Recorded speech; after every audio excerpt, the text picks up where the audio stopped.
if you can stay objective throughout that, if you can detach yourself temperamentally from the crowd, you get very rich.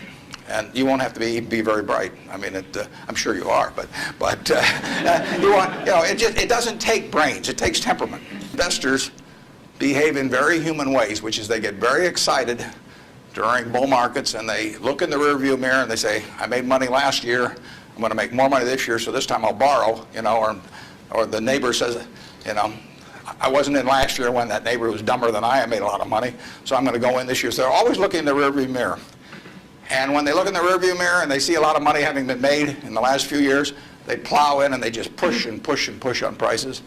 And when they look in the rearview mirror and they see no money having been made, they just say, this is a lousy place to be. So they don't care what's going on in the underlying business. And it's astounding, but that makes for huge opportunity, just huge opportunity.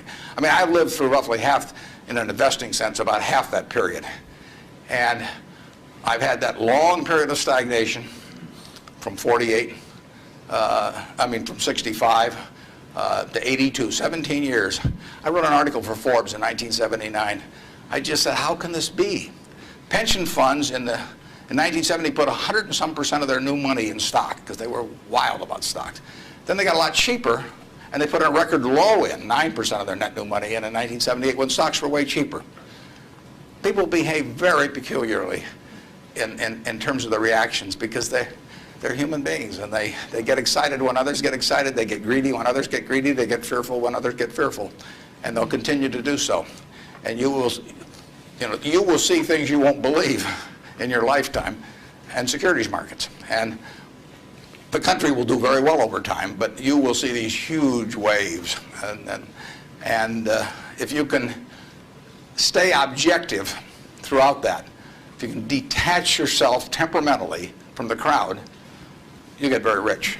And you won't have to be very bright. I mean, I'm sure you are, but it doesn't take brains. It takes temperament. It takes the ability to sit there and look at something. When I started out in 1950, I would go through and find things at 2 times earnings, and they were perfectly decent businesses, and people wanted jobs at those companies, and everybody knew they were going to be around, and they wouldn't buy them at 2 times earnings, and that's when interest rates were 2.5%.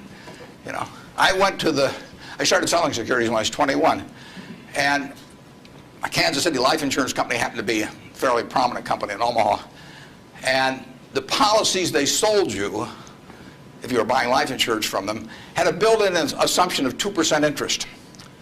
The stock of Kansas City Life was selling at less than 3 times earnings. You were getting 35% if you bought the stock. No question about the soundness of the company. I went to the local agent. I figured, hell, I ought to be able to sell him a few shares of stock. I mean, the guy ought to understand it. I mean, he's got his whole life invested in this company. I went to the local agent who'd been with him for 20 years, and his name was Moose. And I said, Mr. Moose, I said, you're selling these policies with 2%. You may even have a few members of your own family, and you can buy into this company whose paycheck you depend on every month, and whose future your beneficiaries of these life policies depend on, and who you're selling them, a 2% investment on, and you can get 35% on your money. He said, stocks aren't any good.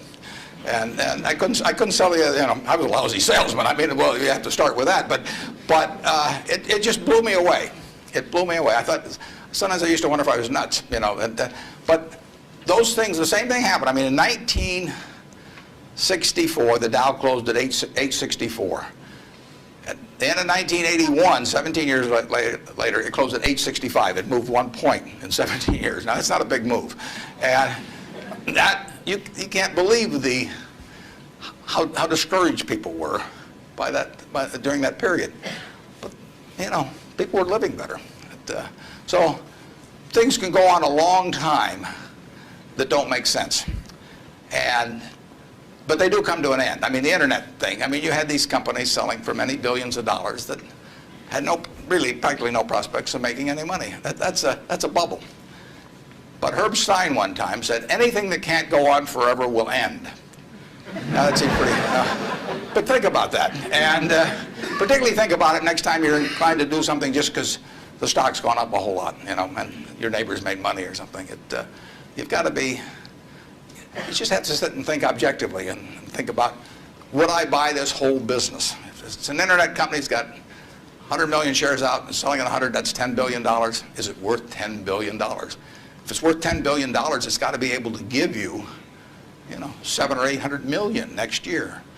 And if it doesn't give you 700 or 800 million next year, it has to give you maybe 10% more than that the year after and continue to. There aren't a lot of businesses that can do that.